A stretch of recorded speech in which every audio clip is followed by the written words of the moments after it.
que estão vendo línguas de fogo.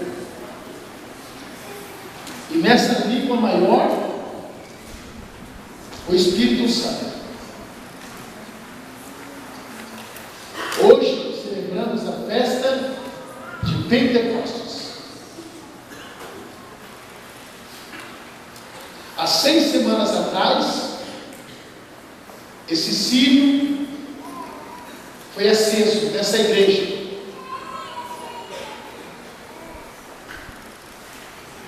Foi o dia da vigília. Nós entramos com ele e apresentamos a vocês. Foi a ressurreição de Jesus. A ressurreição do Senhor. É a maneira que a igreja encontrou para mostrar o Cordeiro imolado que tira o pecado do mundo, que foi morto, mas ressuscitado, e agora está vivo, representado nessa luz. Ele é a luz que veio brilhar sobre as trevas.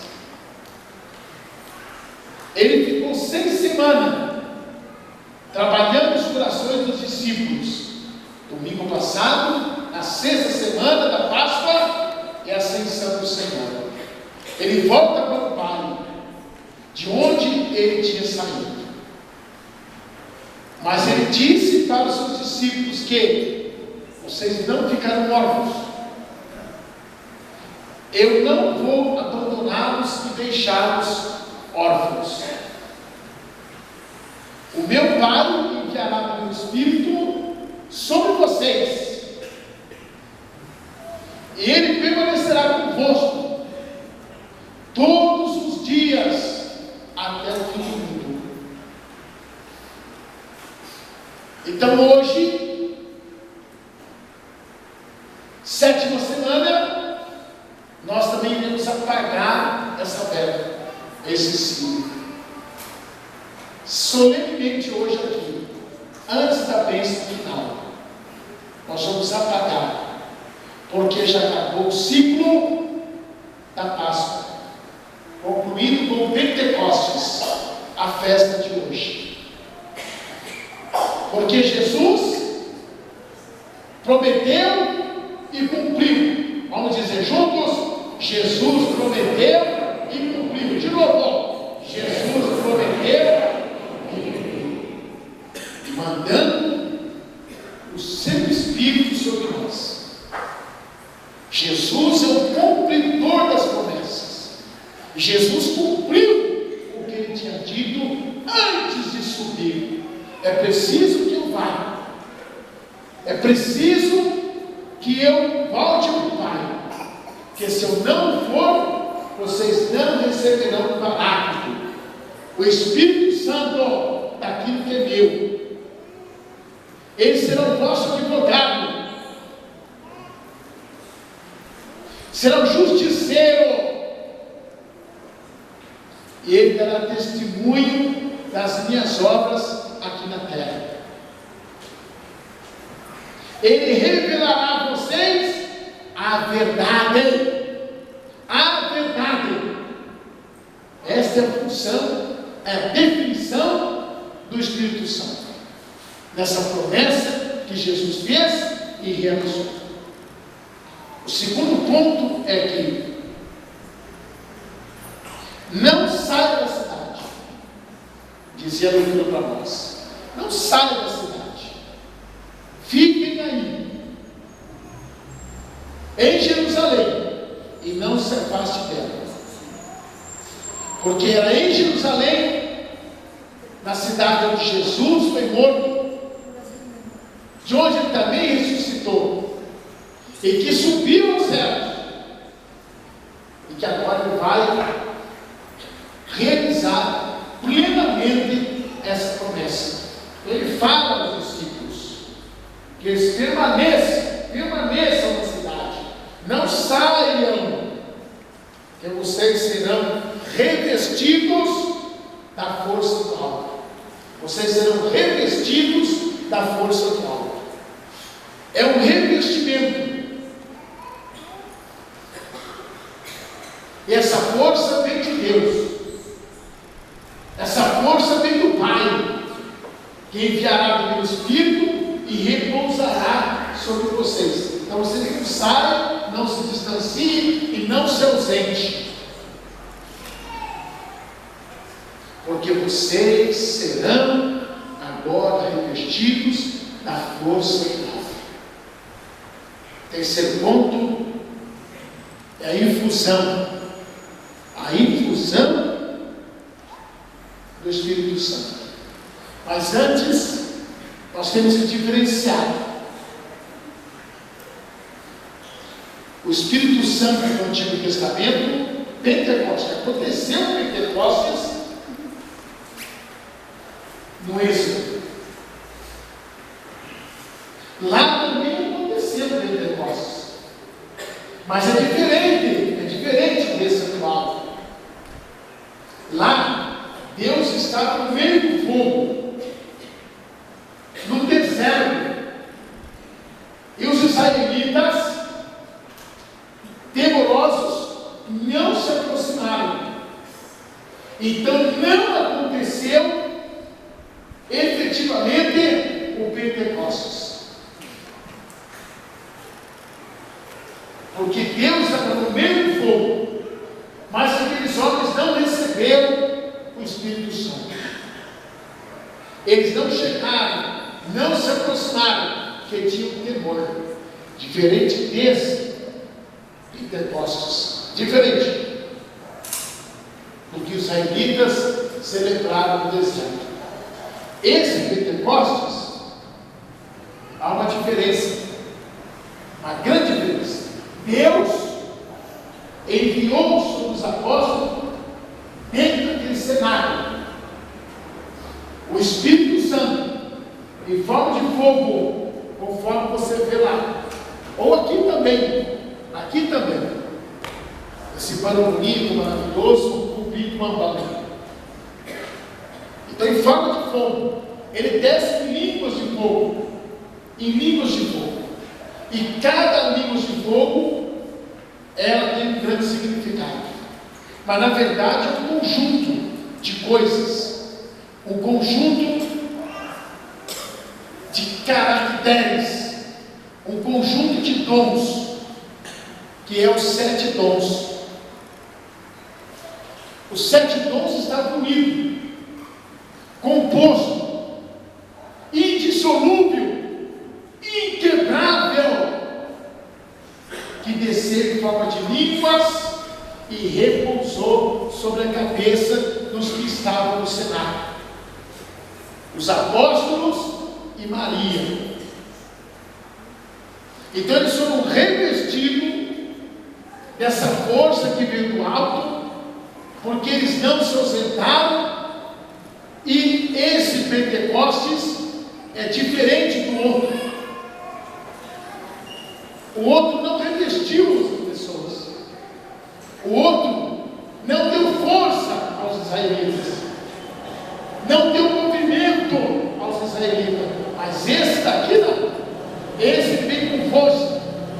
Ele vem com movimento físico, para dar movimento às coisas, dar movimento à igreja, dar movimento através dos apóstolos e também do Evangelho anunciado. As pessoas ouviram, escutaram nas suas próprias línguas o que os discípulos estavam falando, anunciando a todos eles. Não são todos judeus da Galileia. Como é que eles podem falar na nossa própria língua? E falam de uma gama de pessoas que eram de nacionalidade diferente, mas que ouviram nas suas próprias línguas o que os apóstolos estavam ensinando, falando, porque o Espírito movimentou aqueles homens, que por medo, dizia lá no Evangelho, por medo dos judeus tendo fechado as portas, Jesus entrou. Mas o Espírito Santo também entrou de Pentecostes. Veio como um vento impetuoso, que não dá para segurar, para controlar.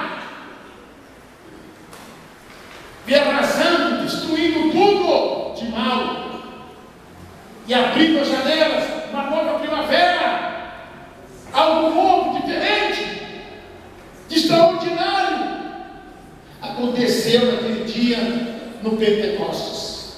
Aquelas pessoas ficaram repletas, aquelas pessoas ficaram cheias do Espírito Santo de Deus, que os impeliu para fora, os jogou para fora, para que eles cumprissem o que Jesus disse a eles no Evangelho: ide por todo mundo, evangelizai a todos, fazei discípulos meus, batizai-os em nome do Pai, do Filho e do Espírito Santo, e perdoai os pecados.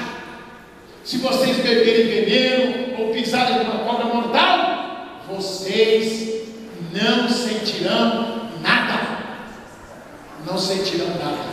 Isso não vai fazer efeito a vocês.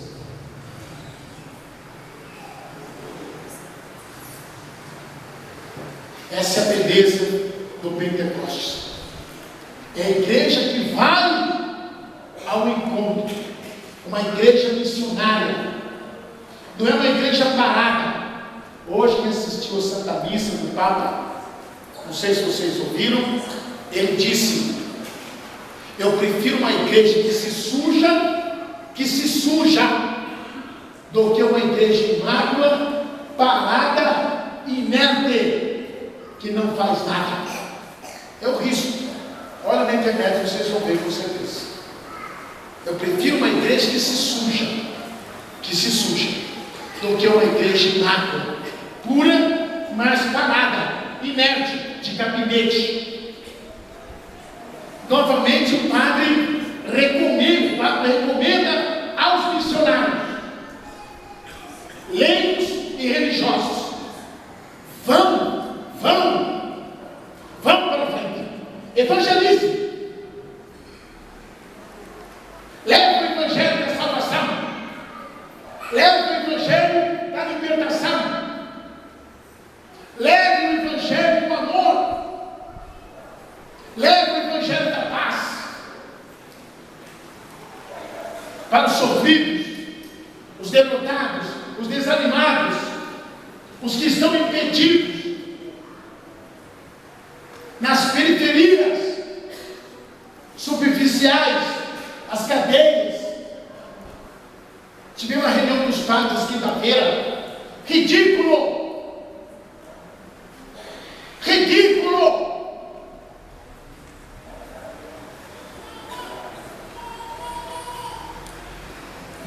Quando um dos colegas diz que não tem tempo mais para coordenar a pastoral da saúde, da visitação. Nós tínhamos aqui um monte de senhoras que desistiram, largaram, abandonaram, e os evangélicos tomando conta do hospital geral. Está cheio de jovens lá, como naquele dia do Mimi eu vi. Enquanto os daqui choravam, lamentavam, os evangélicos estavam pregando, animados, e os daqui chorando.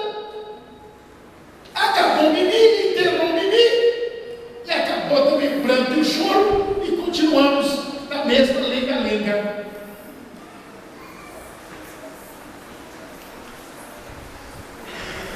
Precisamos ter essa força do Espírito Santo, a força do alto, que não é a força humana, mas ela vem do alto, ela é uma força viva, porque Deus é o motor, é o dínamo, que dá movimento a todas as coisas. Então nós precisamos, com esses jovens que estão aqui hoje, que graças a Deus estão aumentando, não é para ficar nos abraços e beijos, como eu tenho reparado e visto. Tem muito beijo e muito abraço, e pouca ação,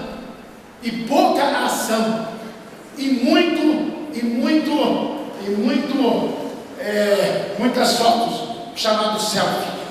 Como gosto de tirar essa porcaria, mas não tem ação nenhuma em postar no Facebook. Posta você no hospital. Ontem, na inauguração da escola, eu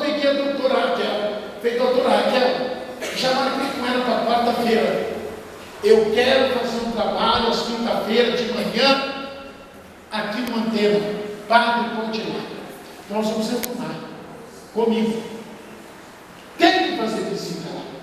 Se você quer aprender a fazer isso, vem falar comigo. Nós vamos fazer um estudo aqui. Como se abordar o doente.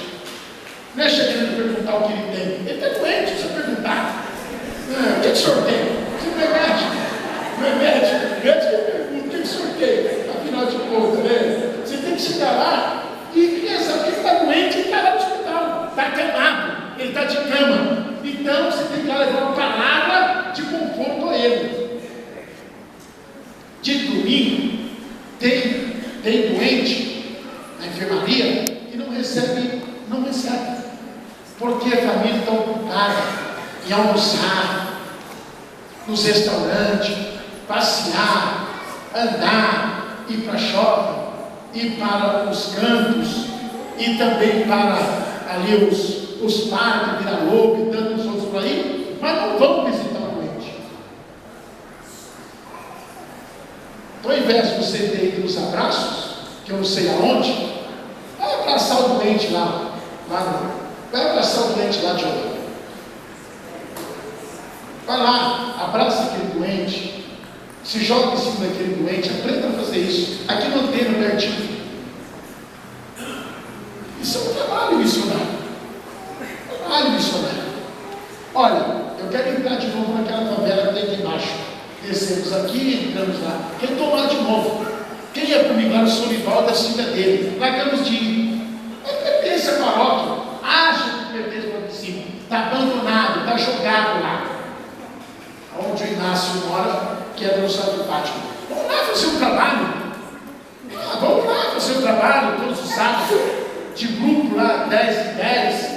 E vamos lá. Parar de ser Patricinho, parar de ser Mauricinha, né? E por aí. Vocês sabem que o São Paulo fica tirando selfie e nem beijando.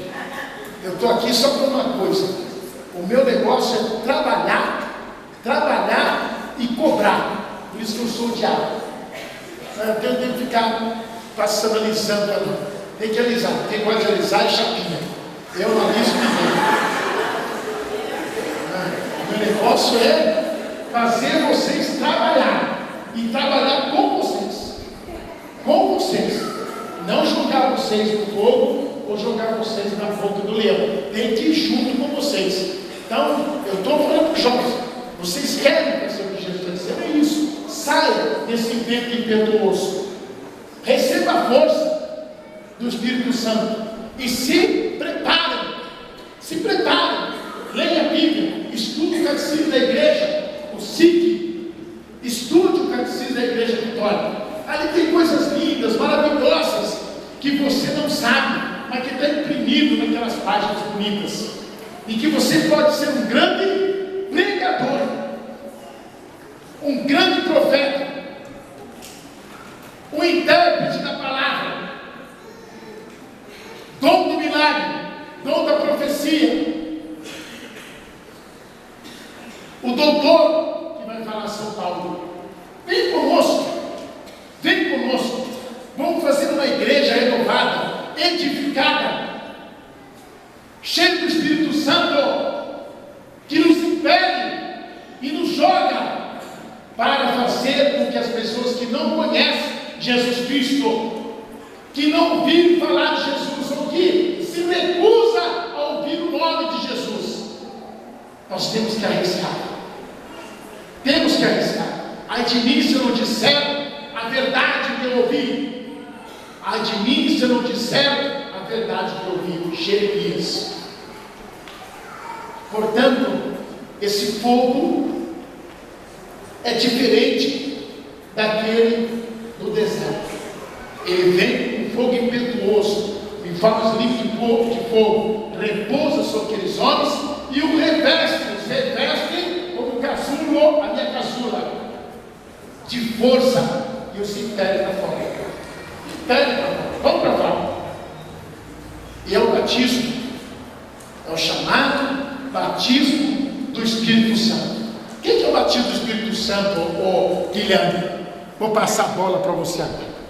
Explique para nós aqui o que é o batismo do Espírito Santo, que é o que aconteceu hoje. Concorda comigo? Então vamos lá. Você tem 3 minutos.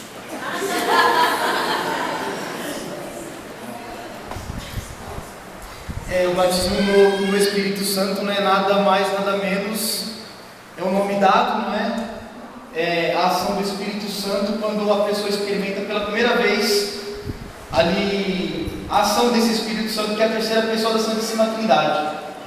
Mas não pode ser confundido com o batismo sacramental, não vem para tomar o lugar do batismo sacramental, no qual nos é infundido o Espírito Santo. Hoje nós conhecemos, e esse termo também tem ficado para trás, a questão do batismo do Espírito Santo. Nós começamos a falar a infusão do Espírito Santo para que não seja confundido, as pessoas não desprezem, não deixem de lado o caráter sacramental do batismo. Não é? Então hoje nós falamos da infusão do Espírito Santo, que é essa primeira experiência de deixar o Espírito Santo agir nos nossos corações. Não só de ter o Espírito Santo em nós, que é o que acontece no batismo, mas deixar o Espírito Santo de Deus agir. Então aquilo que se falava batismo, hoje nós temos usado mais o termo infusão do Espírito Santo. É isso. Infusão do Espírito Santo. Efusão. O que Jesus também disse? O que ele fala sobre isso? Olha, João Batista: eu batizo com água. Eu batizo com água. O meu batismo é um batismo de conversão, de purificação. Mas entre vós está aquele que vos batizará com o fogo e com o Espírito Santo. Ele virá sobre você. É infusão. Vai cair sobre você como um dom de Deus. Você vai transformar. Você vai modificar. Você será uma nova criatura. Você deixará de ser aquele homem duro, de coração duro, de pouco serviço. Você vai se converter. Algo de novo vai acontecer na sua vida quando você recebe o Espírito Santo. Quando você puder revestido dessa força do Espírito Santo. Você vai ser uma nova criatura. Uma nova criatura. É isso? Não? É isso. É uma nova criatura. É o batismo do Espírito. Renova-me, Senhor. Renova. Tem aquela música, você sabe que era do batismo dela? Renova-me, Senhor, no teu Espírito. Conhece essa aí, não? Conhece essa? Conhece? Vamos ver se vocês sabem. Vamos lá. Você canta no dia dos batizados, no dia da revestimento da roupa também dos ministros. Também nós cantamos ela. Você lembra do dia? Vamos ver. Você sabe cantar? Batiza-me, Senhor, no teu Espírito. Batiza-me, Senhor, no teu Espírito. Batiza-me, Senhor, no teu Espírito. Batiza-me, batiza-me, Senhor. E deixa-me sentir teu fogo abrasador aqui no coração, Senhor. E deixa-me sentir teu fogo abrasador.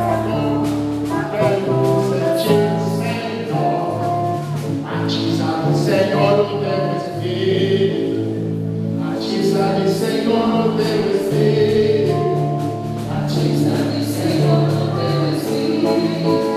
Batiza-me, batiza-me, Senhor. E deixa-me sentir teu fogo de amor. Isso mesmo, coragem. E deixa-me sentir teu fogo de amor. Aqui no coração, Senhor. Está vendo? Deu para vocês sentir o que é isso? Batiza-me, batiza, Senhor, no teu Espírito. Batiza no teu amor, Senhor. Deixe-me renovar com isso, meus queridos. Seja uma pessoa nova, diferenciada, corajosa, animada, destemida, ousada. Ousada. É você assumir uma nova condição de cristão. É largar aquele cristão velho, aquele cristão antigo. É lavar na água, se purificar na água e deixar para trás as coisas antigas e ser esse homem novo, essa pessoa nova. Isso é ser batizado no Espírito, pela infusão do Espírito Santo. E depois as línguas. A língua de fogo é igual aos dons. É igual aos dons que atingiu em cheio os apóstolos com todos os 7 dons. São dotados de todos os 7 dons. A língua de fogo é igual aos dons, do qual os apóstolos e Maria ficou dotada, cheia desse mesmo Espírito, os 7 dons do Espírito Santo. E para terminar, a força indica que o Espírito veio unificar. Você lembra da Torre de Babel? Quem conhece a história da Torre de Babel? Você conhece, Marcelo?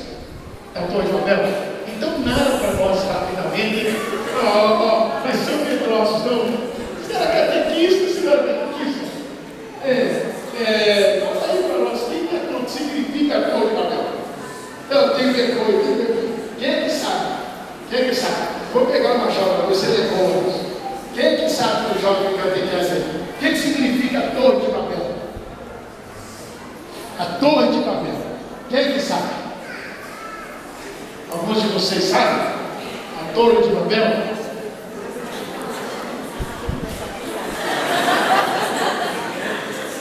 Hein? A Torre? Ninguém sabe? Quem sabe? Então vamos lá. Explica aqui. Você foi catequista aqui, não foi? Claro que foi. Explica aí. Vamos lá. O que era a Torre de Babel? Eu não sei o significado, mas Vamos lá.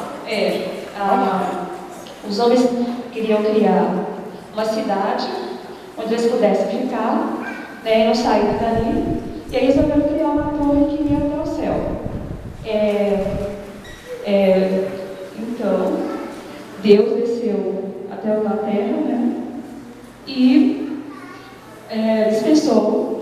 Mas vamos lá. Por que eles queriam fazer essa torre? Vamos falar. Eles queriam fazer uma torre. O que eles queriam com isso? Qual é o objetivo? Para ficarem juntos. E ficarem juntos. Chegar ao céu. Chegar ao céu. Eles queriam chegar ao céu. Mas por que eles queriam chegar ao céu? Porque eles queriam ser conhecidos para o resto das gerações, nunca esquecerem deles, né? E ficarem ali e serem poderosos, claro. Essa palavra sim, poderosos.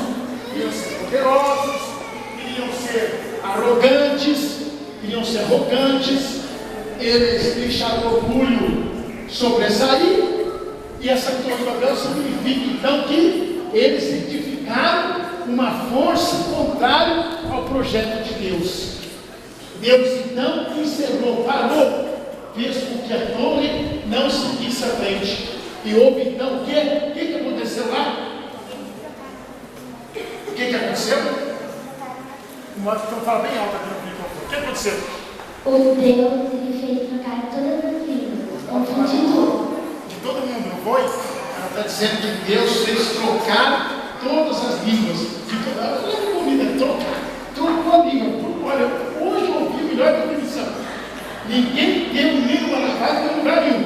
Você deverá trocar as línguas. Então fez uma confusão de línguas.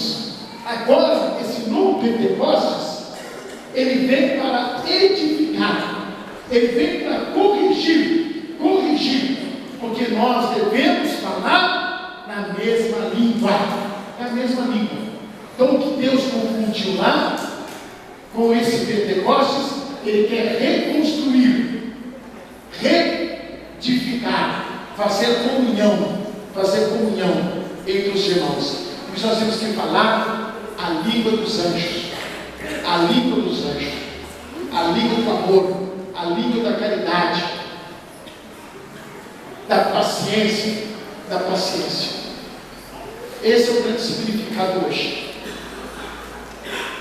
Então Jesus, Deus da verdade, quando ele trocou as línguas,